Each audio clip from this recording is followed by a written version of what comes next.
Assalamualaikum warahmatullahi wabarakatuh.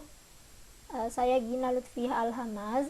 Di sini akan memaparkan atau mempresentasikan tentang lapisan pembawa air, yang mana ini merupakan ujian akhir semester dari mata kuliah Kajian Sains Fisika dan Al-Quran.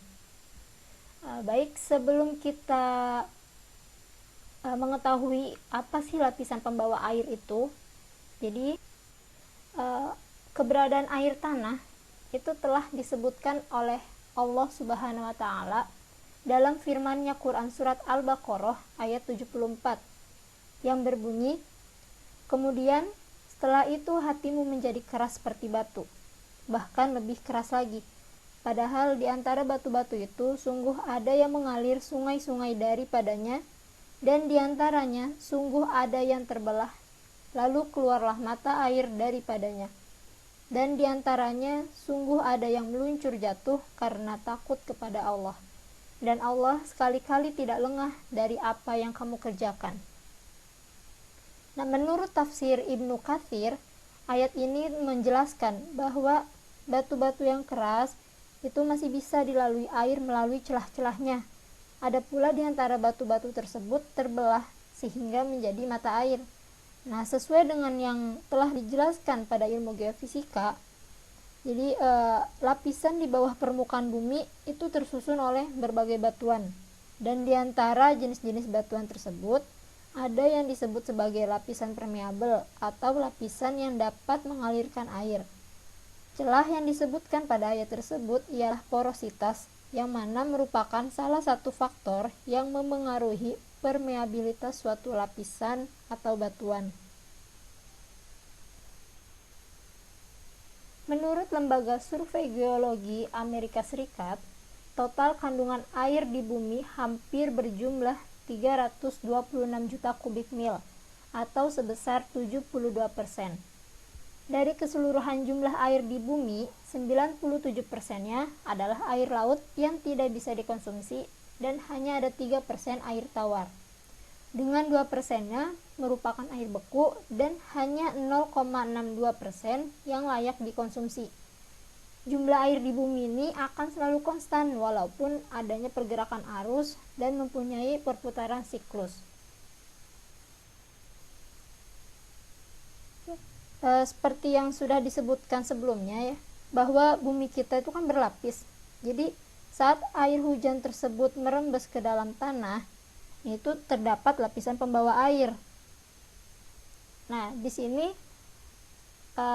seperti yang tadi juga sudah disebutkan bahwa air itu akan konstan karena adanya siklus. Nah, siklus ini tuh disebut daur hidrologi, yang mana prosesnya adalah, jadi pertama tuh panasnya matahari akan menyebabkan sumber air seperti laut, danau, sungai, gunung es itu menguap dan menjadi awan. Kemudian awan itu ditiup angin, nah sehingga berkumpul di atmosfer. Makin naik ke atas, suhu awan akan semakin dingin. Awan yang suhunya dingin berkondensasi menjadi titik-titik air. Nah, setelah itu titik-titik air terbawa oleh angin dan kemudian jatuh menjadi hujan ataupun salju. Air hujan yang jatuh di permukaan bumi, sebagian ada yang tetap di permukaan dan bergerak mengalir ke tempat yang lebih rendah. Sebagian lagi ada yang merembes ke dalam tanah dan menjadi air tanah yang keluar sebagai sumber air.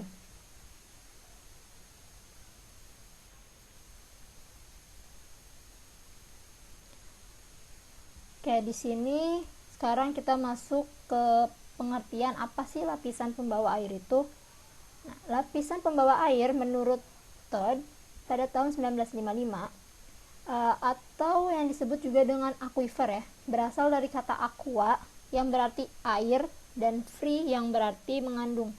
Jadi aquifer ini dapat diartikan sebagai lapisan pembawa air atau lapisan permeabel karena adanya pori-pori pada lapisan tersebut, sehingga air permukaan yang telah merembes ke dalam tanah akan bergerak bebas mengisi pori-pori dari butiran batuan tersebut.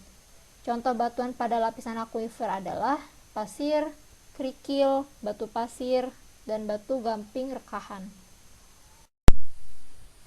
Oke, di sini disajikan tabel ya untuk permeabilitas dari batuan.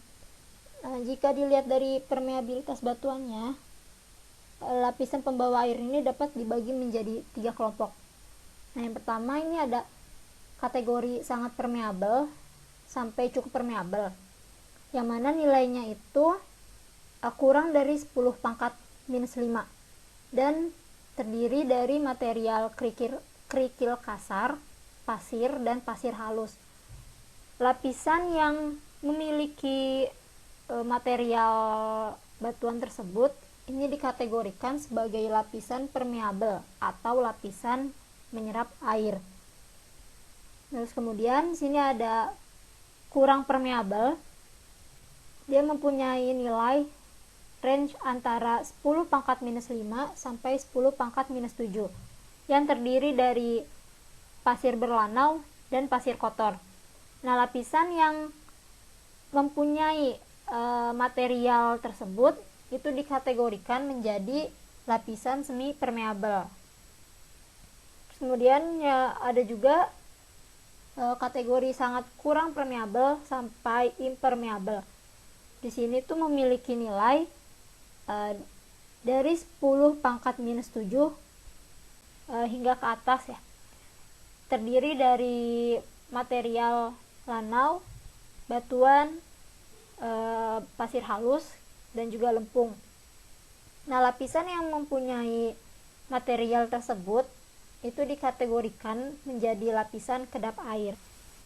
Menurut Krusman dan Rieder pada tahun 1970, impermeabilitas batuan di sekitar akuifer ada beberapa jenis. Yang pertama, akuifer tertekan, ialah akuifer yang lapisan atas dan bawahnya dibatasi oleh lapisan kedap air. Yang kedua, akuifer semi tertekan adalah jenis akuifer walaupun lapisan atas atau bawahnya itu masih dapat melewatkan air tapi sangat kecil atau lambat. Yang ketiga, akuifer semi bebas ialah transisi antara akuifer semi tertekan dan akuifer bebas. Lapisan bawah merupakan lapisan kedap air dan lapisan atas merupakan material berbutir halus, sehingga lapisan penutup tetap dapat mengalirkan air. Dan yang terakhir ada akuifer bebas, di mana lapisan atas ini memiliki permeabilitas tinggi, sehingga tekanan permukaan air sama dengan tekanan atmosfer dan sering disebut akuifer muka air tanah. Jika ditinjau dari kedudukannya terhadap permukaan, air tanah dapat disebut sebagai pertama itu ada air tanah dangkal atau freatik. Ini berhubungan dengan akuifer tak tertekan yang tersimpan dalam akuifer dekat permukaan hingga kedalaman 15 sampai 40 meter. Dan yang kedua ada air tanah dalam, ini berhubungan dengan akuifer tertekan, tersimpan dalam akuifer pada kedalaman lebih dari 40 meter. Lalu apa sih hubungan akuifer dengan resistivitas? Nah, menurut Telford, akuifer kan adalah lapisan air tanah yang terbentuk oleh air yang bergerak di dalam tanah. Terdapat dalam ruang-ruang antar partikel tanah, menembus tanah dan mengikat satu sama lain. Nah, sedangkan nilai resistivitas adalah nilai tahanan jenis batuan yang merupakan atau menunjukkan kemampuan batuan dalam menahan aliran arus. Resistivitas batuan dipengaruhi oleh porositas, kadar air, dan mineral. Semakin kecil nilai resistivitas material, maka semakin mudah material tersebut menghantarkan arus. Begitu juga sebaliknya. Seperti yang sudah disebutkan sebelumnya ya, bahwa metode geofisika itu bisa untuk mencari atau memprediksikan atau menggambarkan akuifer di dalam bawah permukaan tanah gitu. Nah, salah satu metodenya itu adalah geolistrik. Ini tuh mengukur besar tahanan jenis batuan. Dalam upaya mencari resistivitas batuan, ini kita injeksikan arus dan tegangan, kemudian dapat dilihat hasil dari injeksinya tersebut. Besar tidaknya nilai resistivitas bergantung kepada besarnya pembacaan arus dan tegangan yang diinjeksikan serta jenis batuan yang dicari dari suatu pengukuran. Nah, di sini juga ditampilkan ya tabel dari resistivitas batuan. Seperti yang sudah disebutkan sebelumnya ya, bahwa untuk mengetahui akuifer itu kita membutuhkan nilai parameter dari resistivitas. Tapi pada saat pengambilan data, nilai resistivitas yang didapatkan itu bukan resistivitas sebenarnya, melainkan resistivitas semu. Maka dengan itu diperlukannya proses inversi untuk mendapatkan nilai resistivitas, sehingga kita bisa menginterpretasikannya menjadi akuifer gitu, penampang akuifer.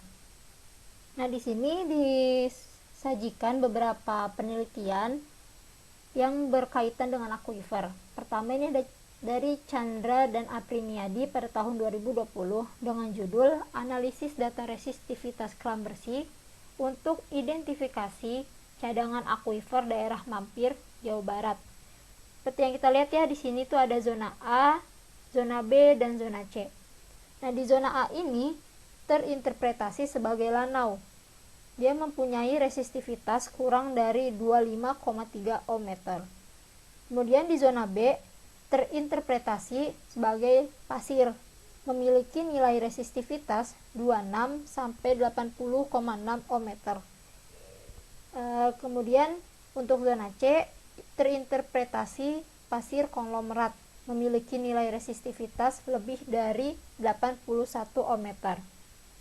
Nah, dari hasil interpretasi tersebut, maka pada penelitian ini akuifer itu terdapat di zona B yang memiliki material pasir. Berikutnya ada penelitian dari Theon, Adelia, dan Maubana pada tahun 2021 dengan judul Pemetaan Akuifer di Kelurahan Bakunase, Kecamatan Kota Raja, Kota Kupang dengan metode geolistrik resistivitas. Interpretasi menggunakan software Restudinvi dengan hasil interpretasi aluvium sebagai akuifer dari daerah penelitian tersebut, dan nilai resistivitasnya ialah 38,2 sampai 65 ohm meter. Dan ini merupakan daftar pustaka dari tulisan yang saya buat. Sekian dari presentasi saya. Terima kasih, mohon maaf untuk kesalahan kata. Wassalamualaikum warahmatullahi wabarakatuh.